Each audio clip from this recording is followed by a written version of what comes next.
tal? Bienvenidos a una edición más de Una Mirada, el programa de la Universidad Nacional y del SINAC S.A.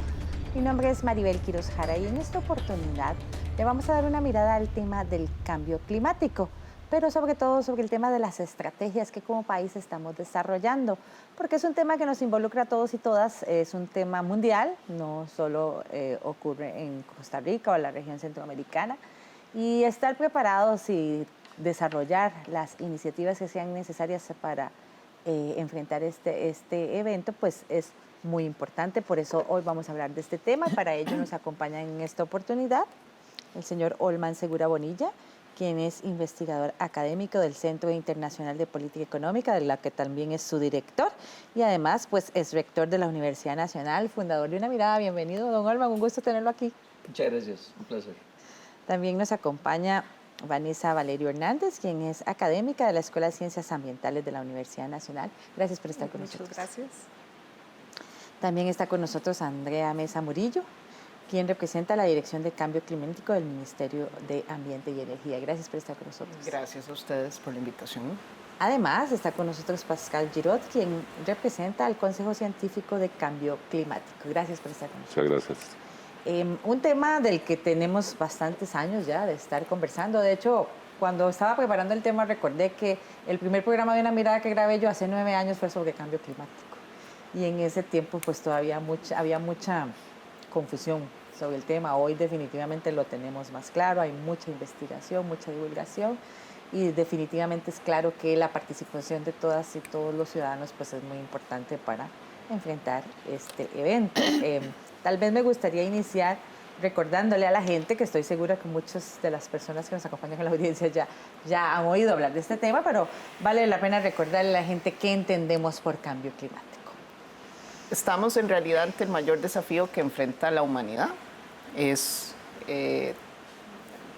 ser humano genera una serie de actividades que están liberando algo que le llamamos gases de efecto invernadero. Y estos gases de efecto invernadero que se producen también por actividades naturales, se ven exacerbados por la actividad humana, y esto va haciendo que el planeta empiece a sufrir un calentamiento más excesivo y a cambiar un poco los patrones en el clima.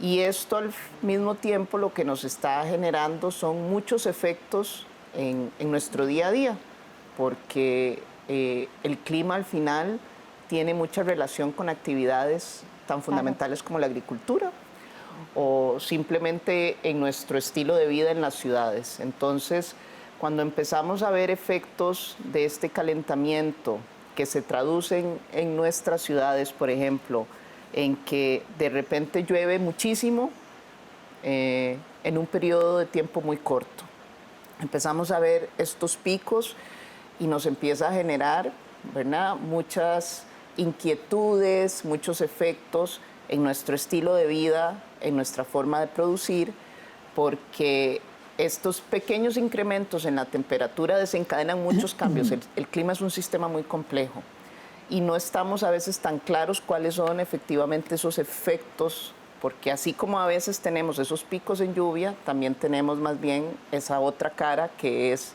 esa sequía. Y vivimos en un continente donde, y en un contexto que es la región centroamericana, por ejemplo, donde tenemos también un corredor seco. Y lo que tenemos ahí más bien es una intensidad en esos efectos de sequía. Entonces, al final, en nuestro territorio, por lo menos, de lo que estamos hablando es de un fenómeno que empieza a repercutir en nuestros sistemas productivos, y creo que cualquier agricultor nos va a decir hoy, el clima no es el mismo, cualquiera, y esto tiene efectos muy importantes en el café, en cualquier tipo de estas actividades productivas, pero si nos vamos también en que en sitios mucho más lejanos, lo que empezamos a ver es el deshielo, por ejemplo, de los círculos polares, y eso es agua que va a los océanos, y lo que tiende y lo que empieza a suceder es también un incremento en los niveles del mar. Y esto al final, la gente que vive en nuestras costas pues también tiene efectos y ni siquiera le les cuento lo que implica para personas que viven en islas, ¿verdad? Y empezamos entonces a decir, es por estas mismas condiciones posiblemente el mayor reto que está enfrentando la humanidad en este momento. Tal vez podría agregar, si te parece, Por favor. que a veces decimos que, bueno, el Acuerdo de París nos lleva a que nos comprometamos a no llegar a 2 grados por 2 grados el aumento de la temperatura. Y a veces la gente dice, no, pero 1 grado, 2 grados, eso es poca cosa, ¿no? Porque de todas maneras estamos en una temperatura aquí de 27, una cosa así. Yo llamo la atención sobre eso porque eso no es así como se trata, sino que más bien lo refiero como en el cuerpo humano. Cuando nosotros creo que estamos a una temperatura de 36 grados nosotros de temperatura, cuando nos ponen el termómetro, si tenemos 1 grado más ya estamos con calentura. Si son 2 grados más ya estamos enfermos, ¿verdad? Y 3 grados más o 4 ya estamos en el hospital y está peligrando nuestra vida. Bueno, estamos peligrando la vida del planeta. En este momento, los elementos que ha citado Andrea de formas de producción que hace que se emitan todos estos gases de efecto invernadero como dióxido de carbono, como metano, como clorofosforados, etcétera, hace que de verdad estemos atentando contra la vida en el planeta en la forma que la conocemos. En los últimos 100 años ha subido más la temperatura que en los últimos 1000 acumulados de antes. Entonces, es la forma de producción y de vida, no solo de producción, sino la forma de cómo vivimos. Y entonces por eso decimos que hay efectos naturales, claro, de los volcanes y otras cosas, pero sobre todo hay un efecto de los seres humanos, hombres y mujeres, y en la forma como nos comportamos, y eso es lo que hay que cambiar, y ese es el gran reto que tenemos, ¿verdad? Sí. Tal vez yo agregaría, Maribel, que sí es muy importante entender también que tenemos cambio en el clima y también tenemos fenómenos como helenos, ¿verdad? Que es lo que le llamamos el niño, la niña, sí, que también se nos cruza con el cambio climático, con las adversidades del cambio climático. Entonces tenemos, por ejemplo, en este momento estamos en transición de un fenómeno del niño que va a durar una transición de 3 meses, ¿verdad? Y ya tenemos todos estos cambios que que lo estamos percibiendo, ¿verdad? Y todavía con las afectaciones que tenemos con el cambio del clima. Entonces, que han sido fenómenos naturales que nosotros lo hemos escuchado, pero todavía se nos incrementa más las afectaciones que vamos a tener. Entonces, por eso la importancia de preparar a las poblaciones, de preparar a los tomadores de decisión, preparar a las comunidades sobre las afectaciones que hay y estar también obteniendo información de los pronósticos, ¿verdad? Que los pronósticos es, bueno, se nos va el niño, que parece que este niño no ha sido tan severo como el niño del 2015 o los fenómenos anteriores, pero sí las afectaciones. ¿Por qué? Porque tenemos variabilidad climática y ya entonces tenemos mucho más afectaciones. Entonces yo creo que también es importante entender y explicarle a las comunidades este tema para irlas preparando.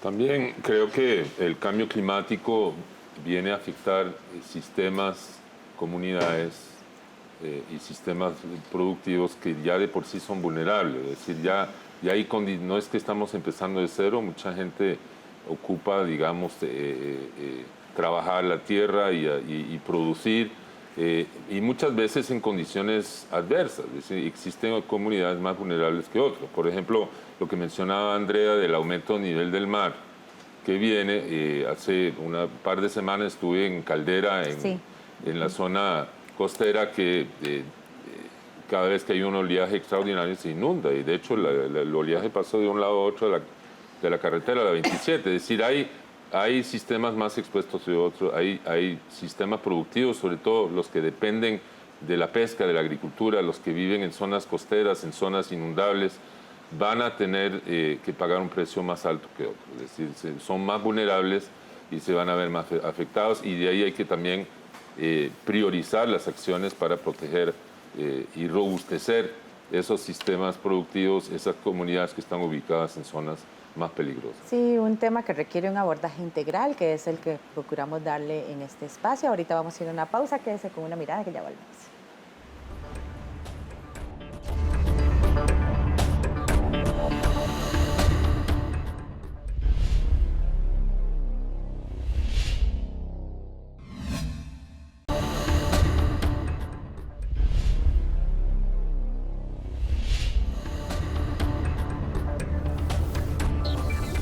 Continúa usted con una mirada al programa de la Universidad Nacional y del SINAC S.A. Hoy con el tema de las estrategias nacionales para enfrentar el cambio climático, porque es un tema que nos involucra a todos y todas independientemente de la región donde vivamos, porque precisamente los efectos pues se sienten en todas partes, en el mundo en general, y pues Costa Rica no es la excepción.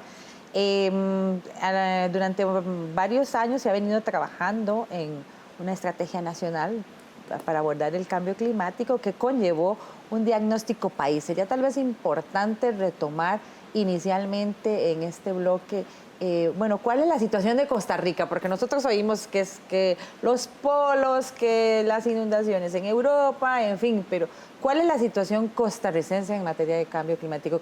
¿Cuáles son esos puntos álgidos de los que deberíamos enterarnos y accionar al respecto? Claro, vivimos en un continente que es uno de las regiones, Centroamérica, de las regiones más vulnerables a los efectos del cambio climático a nivel global. Al final, el país, por tener dos costas, claro, por tener, ¿verdad?, la geografía que tiene, pues tiene condiciones de alta vulnerabilidad. Pero yo quiero un poco volver al tema de que, ¿verdad?, uno frente al cambio climático puede decir, bueno, puedo y necesito empezar a prepararme a los efectos, pero yo también tengo que definir estrategias que me permitan cambiar el modelo de desarrollo para no contribuir más con el problema. Y aquí es a donde el tema de la descarbonización de la economía pasa a ser un tema también fundamental en este proceso, y donde las estrategias que estamos desarrollando tienen esas dos caras. A esto le llamamos acción climática. Por un lado, necesitamos empezar a tener un nuevo modelo de desarrollo que sea descarbonizado, porque eso es lo que pactamos como comunidad internacional cuando firmamos el Acuerdo de París y definimos unas metas, una gran meta global, que es esta que decíamos, no queremos que la temperatura de nuestro cuerpo, que es el planeta, se incremente más allá de los 2 grados e idealmente no supere el 1.5, pero necesitamos también empezar a generar condiciones para manejar y gestionar mejor esos efectos que ya de por sí estamos viviendo. Entonces, cuando hablamos de descarbonizar la economía, ¿qué pasa en el contexto costarricense? Y yo creo que aquí lo que voy a decir lo vivimos todos los días, todo el tiempo. Nosotros tenemos un perfil de emisiones que en este momento lo que nos genera esa temperatura y ese incremento está muy asociado con el modelo en cómo nos movemos. El transporte, sí. Cómo nos movemos nosotros personas y cómo movemos las mercancías. Y eso tiene unos impactos muy importantes en este momento, negativos en el estilo de vida, en la salud pública. Porque a mí que me digan quién no vive el día a día, estar metido en una presa. Qué desgastante, qué yo cansado. Lo vivo todo el tiempo. Dígame, yo no conozco una persona en este país que ya no hable de eso como un problema. Es un gran problema colectivo y eso nos está, ¿verdad?, generando muchas limitaciones a mejorar nuestra competitividad, a tener mejor calidad de vida, pero también a la salud. Sí. Porque al final estamos hablando de impactar negativamente la calidad del aire. Entonces, nosotros tenemos un perfil de emisiones que en este momento viene mucho del sector transportes, porque cada uno usa un vehículo, necesitamos el vehículo para ir a hacer compras, para ir a trabajar, para llevar a los chiquitos a la escuela, y esto tiene que ver mucho al final con cómo están diseñadas nuestras ciudades, con cómo está la mala respuesta que tenemos del transporte público, y es toda una estrategia orientada entonces a cambiar eso para reducir emisiones en esa vía. Tenemos otras áreas de emisiones que tienen que ver con las actividades agropecuarias, donde ya vemos también a un sector que está haciendo cosas muy innovadoras también para reducir emisiones e incrementar competitividad, pero tenemos ahí un sector importante que genera emisiones. Lo otro es los residuos, un área donde el país empieza también, si vamos viendo lo que son los inventarios, que es un poco como el diagnóstico que hace el doctor, ¿verdad? Es como cuando uno va al doctor y siempre le encuentra cosas nuevas, pues es un poco lo mismo. El inventario es esa foto que nos dice cómo va el país en su perfil de emisiones. Y ahí vemos transporte que se nos disparó y empieza con una tendencia creciente cada vez mayor el tema de residuos. Y son los grandes, ¿verdad?, los grandes desafíos que tenemos hoy como país. Entonces hay una estrategia diseñada, que es ese plan de descarbonización, que plantea que el país quiere ser emisiones netas cero en el 2050. Es un plan que responde a la visión de la ciencia. Tuvimos un reporte del IPCC, que es ese reporte global que hace un llamado y que dijo, si queremos alcanzar las metas de París, todos los países de la comunidad deberían de tener emisiones netas cero en el 2050. Y eso es un poco en esas estrategias de largo plazo en las que el país fue pionero y se lanzó y lo presentó. Entonces eso nos define cuáles son las intervenciones, los cambios que hay que hacer a nivel de ciudades, qué tenemos que hacer, hay que electrificar el transporte. Nosotros ya tenemos una matriz de electricidad renovable, ese es el gran reto en la mayoría de economías. ¿Cuál es la discusión ahorita en Alemania para descarbonizar su economía? Que el presidente está allá, por ejemplo. Producen electricidad con carbón todavía. Sí. Y eso es el reto en muchos de los países desarrollados. En los países en vías de desarrollo, ¿cuál es lo que genera mayores emisiones? Lo pregunto aquí. El transporte, principalmente, ¿no? La deforestación. Bueno, los países en vías de desarrollo, un país como Brasil, un país como Indonesia, y nosotros ya, digamos, ahí en esas agendas hemos logrado, superar. justamente por decisiones acertadas políticas anteriores, hemos logrado superar esto. Pero ahora, como un país emergente, de economía emergente, lo que nos pasó fue esa tragedia de ese gran índice de motorización. Sí. Registramos más vehículos desde el 2009 a la fecha que nacimientos en este país. Sí. Y ahí es a donde está esa estrategia por un lado. Y lo otro es una política nacional de adaptación que adoptamos hace un año, que oficializamos hace un año y que nos empieza a decir, bueno, ¿qué hacemos para que esos efectos, esas tormentas, esos huracanes, esas sequías no nos estén dañando recurrentemente nuestra infraestructura? Sí. ¿Qué hacemos? Sí. Ahí es donde la clave, como usted mencionaba, es precisamente ese trabajo en equipo, esa articulación de esfuerzos. Sobre este tema también insiste Alice Brenes, quien trabaja en el Programa Institucional de Gestión del Riesgo de la Universidad Nacional. Ella considera que es muy importante precisamente unir esfuerzos, esa articulación entre las instituciones y la creación de políticas nacionales e internas para enfrentar de manera adecuada el cambio climático. La visualización que hacemos de la universidad en el tema de la gestión del riesgo y adaptación al cambio climático hacia futuro es articulándose con otras universidades, con todo el sistema interuniversitario público, asimismo con lo privado, tratando de coordinar como instancias que somos del Sistema Nacional de Gestión del Riesgo. Asimismo, hay que seguir trabajando en todo lo que es la política universitaria, tanto en esta universidad como dentro del Consejo Nacional de Rectores, para vincular esa temática a lo interno de las universidades. ¿En cuáles dimensiones? Tanto el trabajo interno, atendiendo lo que es los preparativos y la respuesta a lo interno de cada universidad, pero también cuando salimos hacia la extensión y acción universitaria, en este caso con otras universidades, para una coordinación. Debemos de seguir trabajando en todo el tema de formación profesional a lo interno de la universidad, para tener profesionales que puedan hacer un aporte desde su ámbito de desempeño laboral en todo el tema de gestión del riesgo y adaptación al cambio climático, así mismo como los futuros tomadores de decisión en este tema para el país. Definitivamente un tema de todos y todas. Maribel, y pensaba también, y comparto mucho lo que dice doña Andrea, de que uno de los aciertos más importantes que ha tenido el país también es en la definición de una política de adaptación al cambio climático, y ya teníamos también una política nacional de gestión de riesgos que definitivamente no podemos hablar de dos temas desarticulados. Adaptación tiene que ver muchísimo con gestión de riesgos y más bien el gran desafío es trabajarlo de forma articulada. Y mencionaba doña Alice en el anuncio anterior que es muy importante la articulación.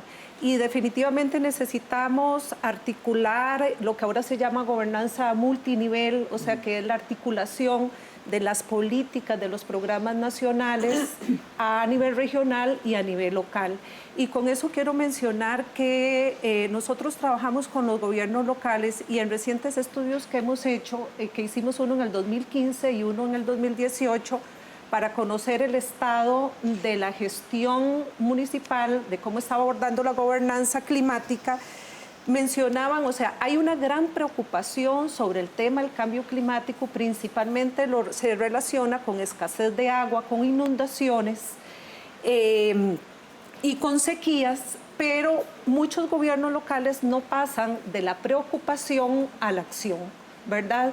Que esa es una de las dificultades y vemos que solo el 28% de los gobiernos locales abordan de forma muy diferente el tema de cambio climático en sus políticas, en sus instrumentos de planificación local y tienen algunas acciones en los procesos ordinarios municipales. Entonces, también es un gran desafío, ¿verdad? Cómo bajar toda esa política, todos esos programas nacionales que necesitamos esa orientación institucional, por supuesto, claro, para llevarlo a escala local.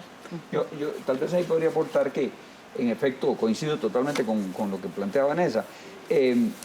Y hablando con diferentes alcaldes y con alcaldesas y también con personas de los consejos municipales, sí están preocupados por la situación del cambio climático y lo decía bien Andrea de que se percibe localmente, ¿verdad? Entonces, pero, y tienen algunas acciones a veces en algunas localidades, pero distribuidas y inconexas.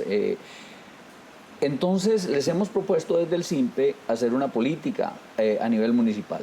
Y ya hicimos una en la Municipalidad de Heredia, una política para el cambio climático, tomando en cuenta tanto mitigación como adaptación, pero sobre todo adaptación, y que sea sostenible en el largo plazo, que independientemente de los alcaldes o alcaldesas que estén, se sostenga y además que fuese consensuada con todos los partidos políticos. Entonces, duró bastante, duramos como 1 año y medio discutiendo con los diferentes representantes de los partidos políticos en el Consejo Municipal, con los concejales, los regidores, con el alcalde mismo, con la Oficina de Gestión Ambiental, con las empresas y los actores locales. Y ahora en enero se acaba de aprobar una política de cambio climático y que yo creo que es la primera aprobada formalmente con un documento como tal en el Consejo Municipal por unanimidad en Heredia. Y en este momento está en prensa, se va a publicar. Yo espero que que genere un efecto multiplicador en otros municipios, pero además también les hicimos un plan de acción en conjunto con ellos, de tal manera que tengan metas, indicadores de cumplimiento a lo largo del tiempo.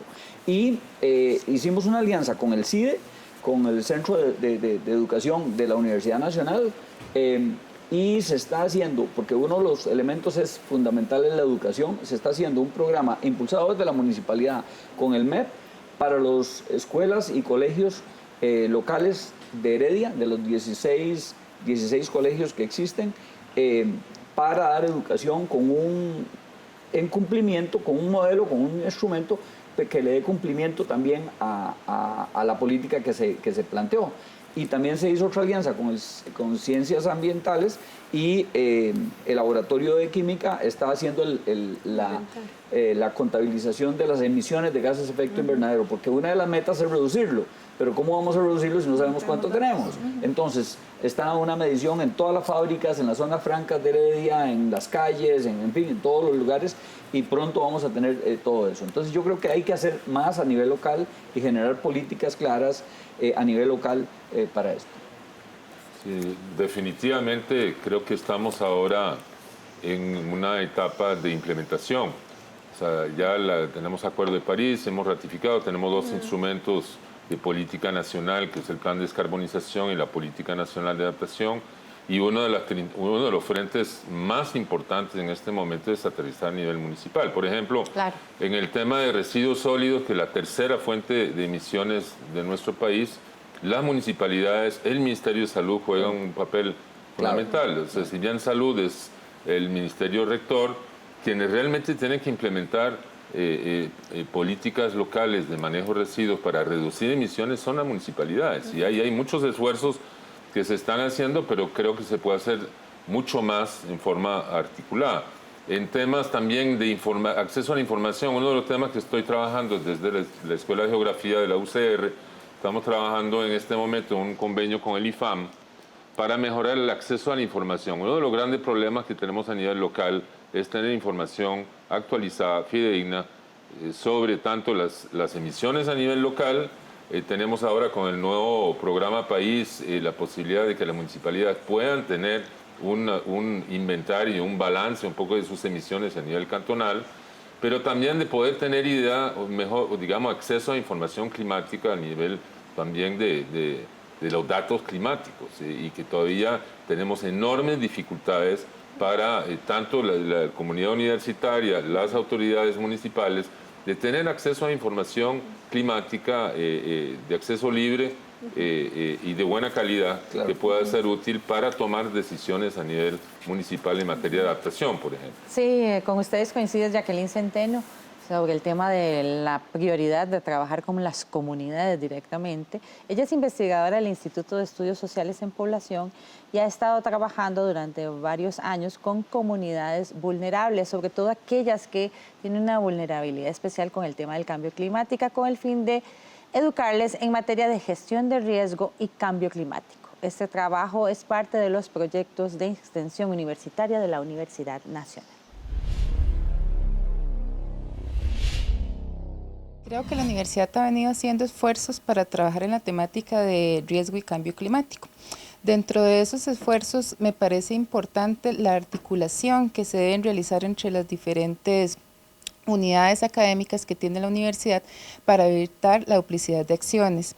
Creo que las primeras acciones que está generando la universidad en articular diferentes unidades por medio de la red o la comunidad que tocan estos temas ha logrado la identificación de diferentes vacíos, y que esos vacíos son algunos temas o retos que la universidad debería tener que afrontar en estas temáticas.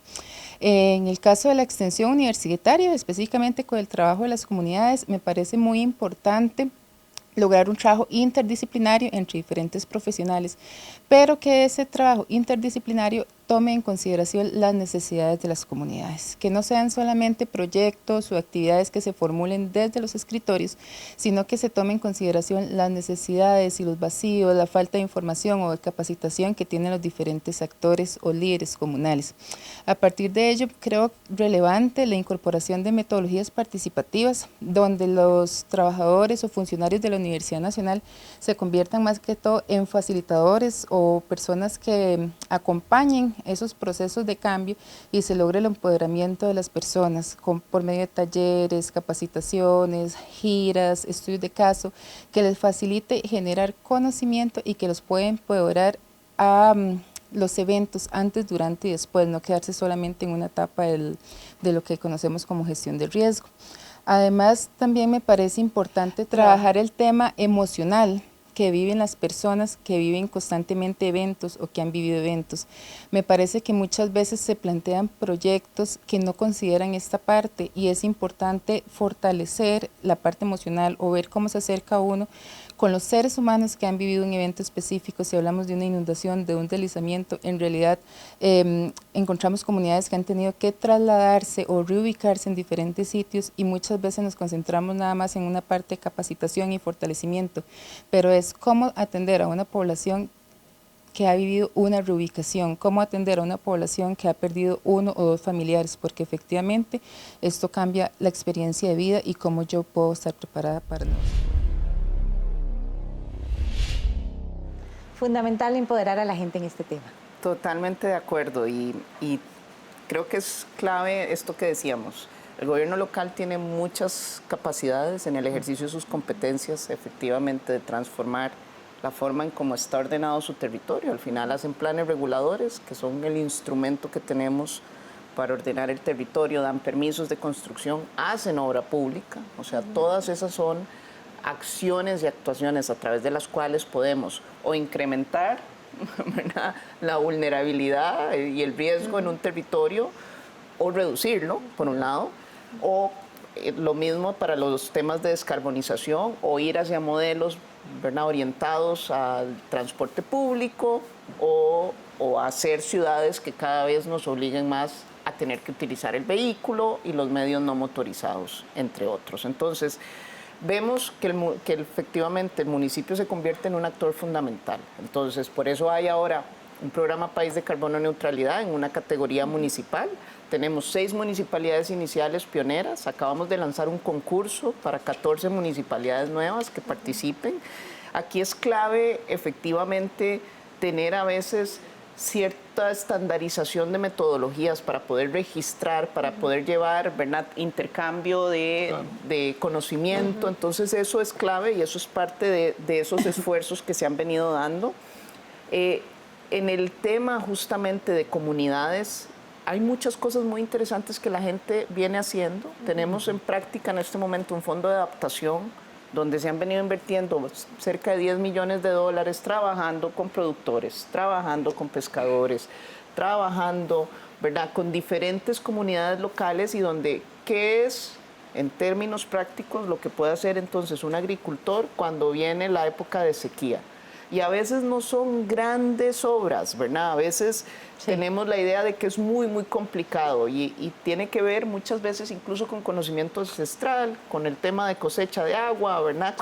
Con empezar a retomar ciertas prácticas que nos permiten ese incremento de esa resiliencia. Sí, de eso precisamente vamos a seguir hablando aquí en el programa. Ahorita vamos a ir a una pausa, quédese con Una Mirada que ya volvemos.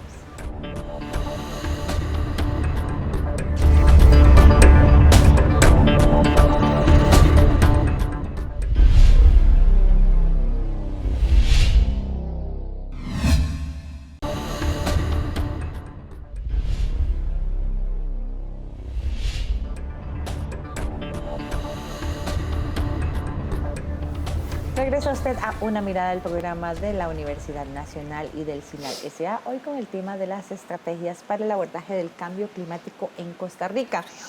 A lo largo del programa hemos hablado de diversos temas, sin embargo, pues el diagnóstico nacional y la estrategia nacional para el cambio climático hace énfasis en 4 puntos que me gustaría que abordemos un poco para que la gente tome conciencia de que aquí es donde están los primeros pasos también, tal vez, porque hay mucho que hacer, pero hablamos de la importancia del manejo de residuos orgánicos, el ordenamiento de eficiencia del transporte, la restauración y reforestación, la educación ambiental formal y no formal.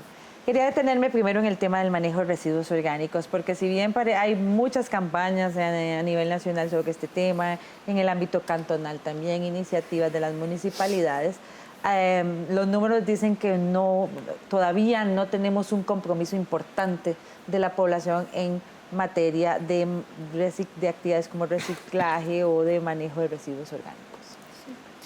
Tal vez a mí me gustaría comentar algunas experiencias sobre manejo de residuos orgánicos principalmente, pero creo que también se requiere de un proceso, o sea, donde hayan comunidades que realmente estén trabajando de forma eficiente en el manejo de los residuos, en la separación, en los residuos valorizables y posteriormente ir transitando a los residuos orgánicos.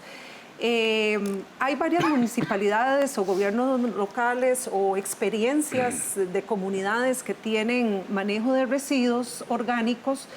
Igualmente son aisladas, fragmentadas, ¿verdad? Pero yo creo que es importante no solo darles el valor como iniciativas económicas, sino como iniciativas ambientales, iniciativas de sostenibilidad. Pero se requieren también manejar con todo un proceso, ¿verdad? Un proceso de información, de conocimiento, claro, de sensibilización para que la población prepare bien y definir una estrategia muy clara de cómo trabajar esos residuos, después cómo generar el subproducto que se genere, cómo colocarlo, ¿verdad?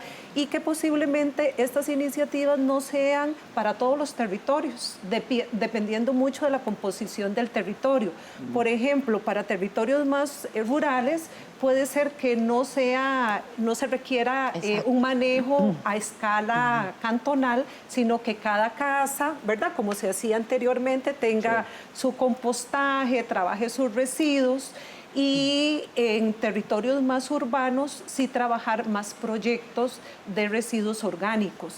Pero sí hay que tener cuidado cómo se maneja, porque por lo menos nosotros hemos tenido la experiencia de evaluar algunas experiencias ya, y principalmente hay dificultades en el tema del subproducto, cómo colocar el subproducto, y eso que son iniciativas pequeñitas, ¿verdad? Locales, de tal vez de 300 casas, 400 casas, está San Rafael de Heredia, Vázquez del Coronado, ¿verdad? Hay otras iniciativas, pero sí es importante valorar si es realmente qué otros manejos de los residuos orgánicos se pueden generar, porque sí nos hemos dado cuenta, bueno, y los datos mencionan que es más del 60% de la generación, de la tasa de generación de residuos. Exactamente. ¿Verdad? Sí, el tema de siempre. A mí me encanta porque es el tema de siempre, y lo peor es que es de siempre y no le damos una solución efectiva. Ordenamiento de la eficiencia del transporte, o sea, es el pan nuestro de cada día, el castigo nuestro de cada día, que definitivamente tiene un impacto, como usted decía, Andrea, en el tema de no solo del tiempo, ¿verdad?, y del uso del combustible y demás, sino que también ya recientemente me llamaba atención sobre el impacto que puede tener para la salud que una persona permanezca más de 1 o 2 horas en una presa sometida a una alta temperatura. Así es, y vuelvo a decir, y el aire que respiramos, Claro. los aire impactos también, en calidad del aire. Claro. Entonces, es clave que cambiemos la forma en cómo nos estamos movilizando, y aquí hay proyectos emblemáticos, o sea, tenemos que ir a medios masivos, eso es fundamental. Tenemos que buscar ciudades que sean más compactas y más densas, no es ese estilo de urbanismo, ¿verdad?, horizontal, de expansión, cada uno con su casita, ojalá lejos de donde el sitio donde trabajo, es simplemente Inmanejable. inmanejable. Que lo diga yo.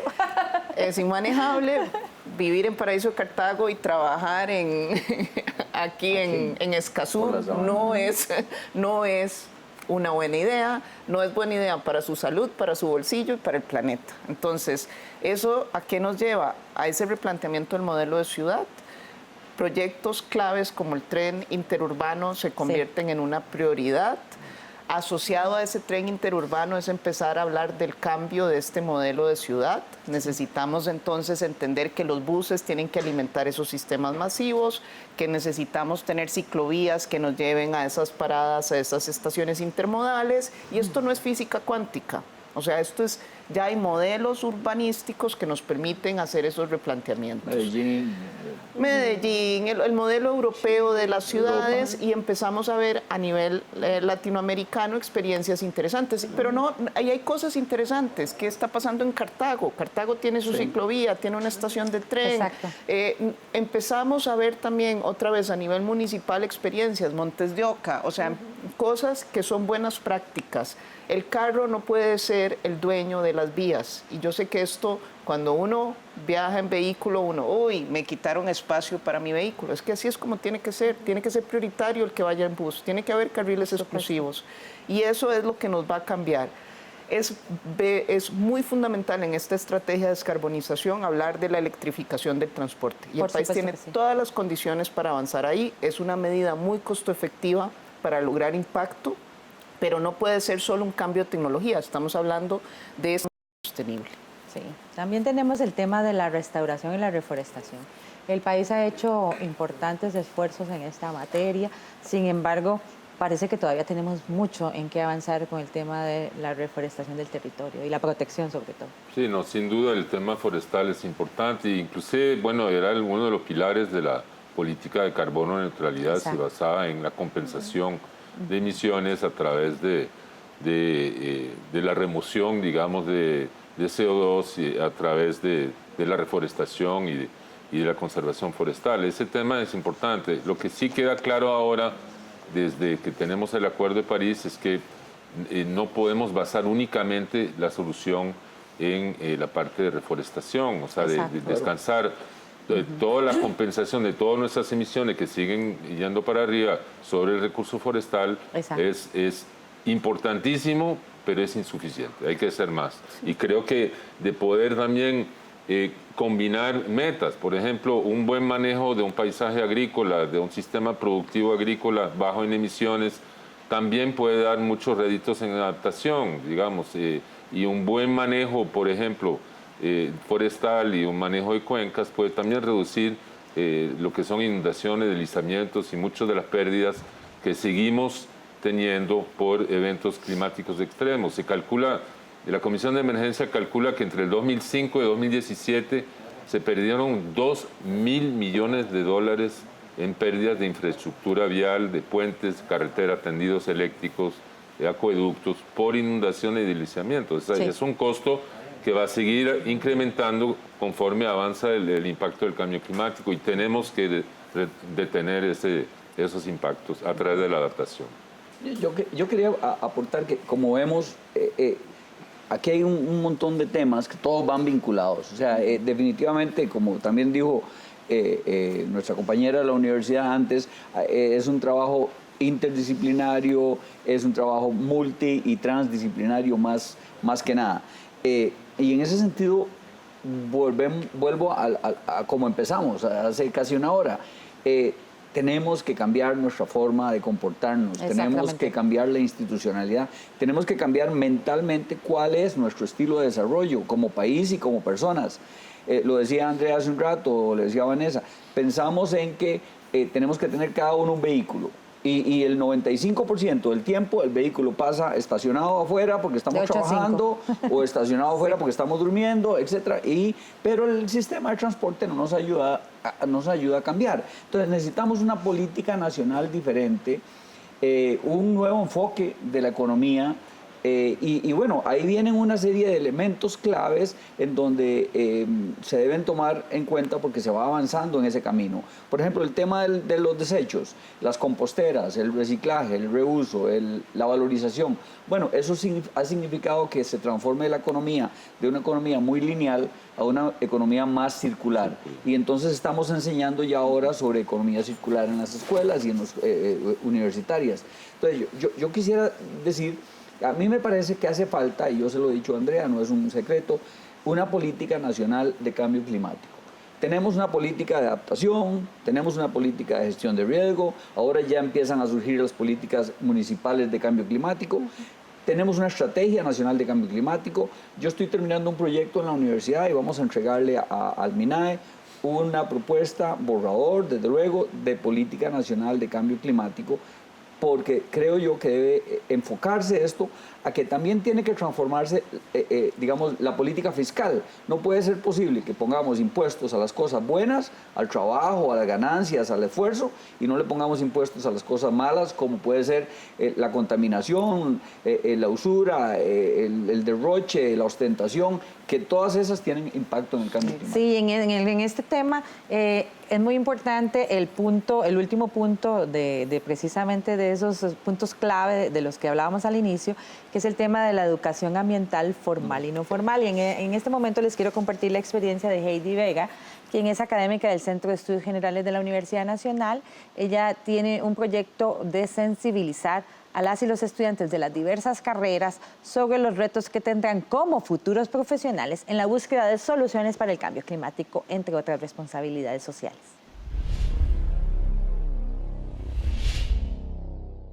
Nosotros hemos integrado el tema en el Centro de Estudios Generales a partir del año 2007 y en los últimos años pues hemos participado en iniciativas dentro de la universidad y con esta participación realmente nos damos cuenta que el tema está adquiriendo cada vez más importancia. Esto porque nos damos cuenta que cada día en el mundo y en nuestro país están sucediendo muchos elementos naturales que nos ponen en alerta y sinceramente desde el punto de vista del Centro de Estudios Generales es uno de los temas que más nos preocupa. Nosotros en el área de ciencia y tecnología hemos integrado el tema desde el punto de vista de que el ser humano, independientemente de su formación profesional, es responsable de lo que pasa en el planeta.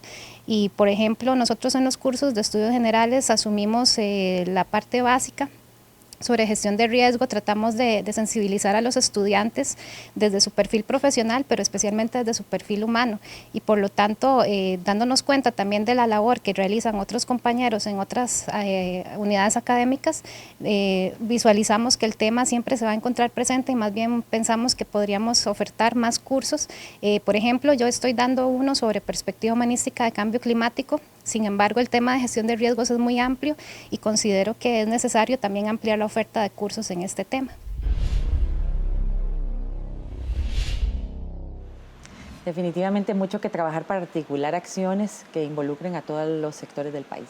Muchas gracias. Y yo creo que es fundamental, y tomando lo que dice don Olman, el país tiene en este momento política de cambio climático en adaptación al 2030 y una política de descarbonización al 2050, que abarca toda la economía, ¿verdad? Y esto yo creo que es muy importante tomarlo. Son 10 sectores que se trabajan con 8 ejes transversales, uno de los cuales, y completamente de acuerdo en lo que dice don Olman, tiene que ver justamente con el tema de una reforma fiscal verde. Eje transversal del plan de descarbonización. Marca también el tema de la importancia del cambio institucional. Y el plan de descarbonización está puesto como una política de cambio de modelo de desarrollo basado en un paradigma nuevo, que es la descarbonización, la digitalización y la descentralización en la producción energética, que son cambios muy estructurales en el modelo de desarrollo. ¿Qué está siendo innovador y por qué al país se le está reconociendo globalmente? En este momento, nuestro país es uno de los pocos que a nivel de Plan Nacional de Desarrollo tiene como un objetivo transversal el tema de la descarbonización y la resiliencia. Eso no había pasado antes, siempre lo teníamos como una meta sectorial. Es una evolución que pase a ser un tema transversal. Entonces, creo que es clave, creo que es súper interesante hablar de las políticas en ese nivel subnacional, pero creo que también es muy importante reconocer que en este momento tenemos una política de largo plazo, además, que no había pasado con esa visión al 2050, que es también un tema muy fundamental. Sí, Impresa y ya oficializada. Mucho que hablar sobre ese tema, la política. Creo que los vamos a tener que llamar a otro programa, pero desgraciadamente el tiempo se nos acabó. Les agradecemos su participación y pues antes de despedirme, hacerles un llamado para que todos y todas nos unamos a los esfuerzos nacionales que se están haciendo para atacar el cambio climático en particular, aunque hay mucho que hacer para lograr esa Costa Rica que queremos y que merecemos. Gracias por acompañarnos y les esperamos la próxima semana con más aquí en Una Mirada. Hasta pronto.